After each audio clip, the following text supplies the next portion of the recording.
वामेश्वर मुखालोक कल्पित श्री गणेश्वरा महागणेश निर्भिन्न विघ्न यंत्र प्रहर्षिता भंडासुरेन्द्र निर्मुक्त शस्त्र प्रत्यस्त्र वर्षिणी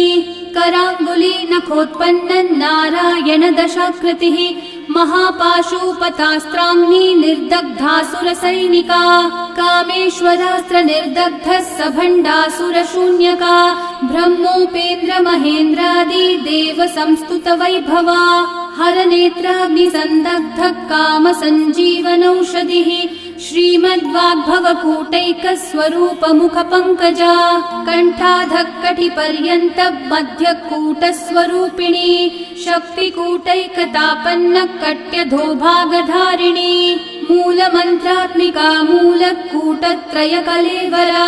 कुलामृतैक रसिका कुल संकेत पालिनी